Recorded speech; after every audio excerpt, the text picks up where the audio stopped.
అందరికీ నమస్కారం.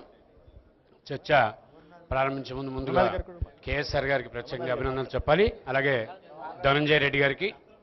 అన్నిటికన్నా మనందరం చప్పట్లు కొట్టి అభినందించాల్సింది ఎవరికంటే మాధవకి. ఎందుకంటే ఇంత పెద్ద డిబేట్లో చాలా ధైర్యంగా వచ్చి చెప్పడానికి వచ్చినందుకు మాధవని ముందుగా అభినందించాలి. మనం ఎందుకు మాధవని అభినందించాలి అని అంటే, ఇక్కడ సమస్యలు తెలిసినవాడు, పెద్దల గౌరవనీయులు పివి చలపతిరావు గారి బిడ్డ కాబట్టికే మన దగ్గరికి ఆయన వచ్చాడు, అందుకే అభినందించాలి. అదే నెల్లూరు నుంచో కడప నుంచో కర్నూలు నుంచి వచ్చి ఉంటే ఈ పాటికి వచ్చి ఉండేవాడు కాదు. అంత అవసరం కూడా అలాగే లేదు, కూడా ఎల్లుండేవాడు కూడా కాదు. సరే, మంచి చర్చ.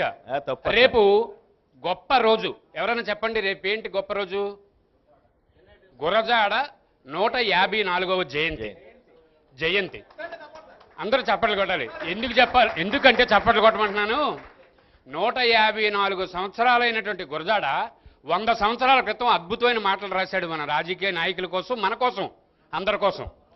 మనందరూ 3 మాటలు రాశాడు.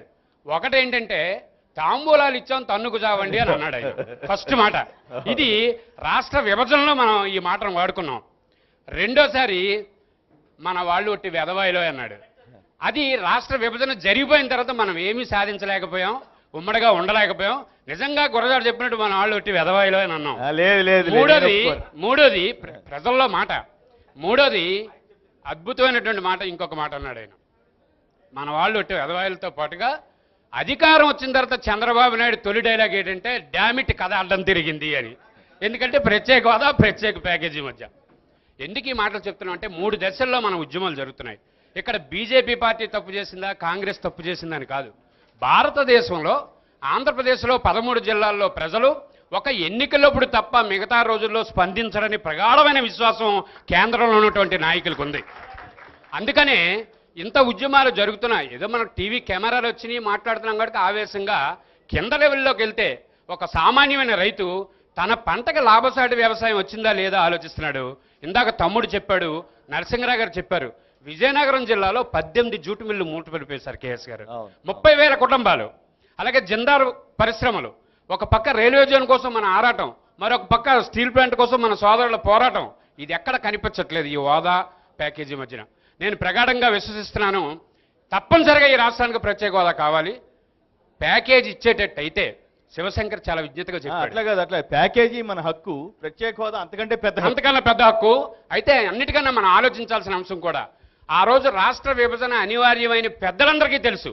కానీ ఎవడు ఎక్కడ ఆడాల్సిన డ్రామాలు అక్కడ ఆడి రాష్ట్ర విభజన చేశారు. ఈరోజు ప్రత్యేక హోదా రాదని చంద్రబాబు నాయుడికి సంవత్సరం క్రితమే తెలుసని చెప్పి నిన్న వెంకయ్యనాయుడు ప్రెస్ మీట్లో చెప్పాడు ఆయన. అంటే ఇప్పటికీ తెలుసు, చాలా మందికి, అన్ని రాజకీయ పార్టీలు తెలుసు.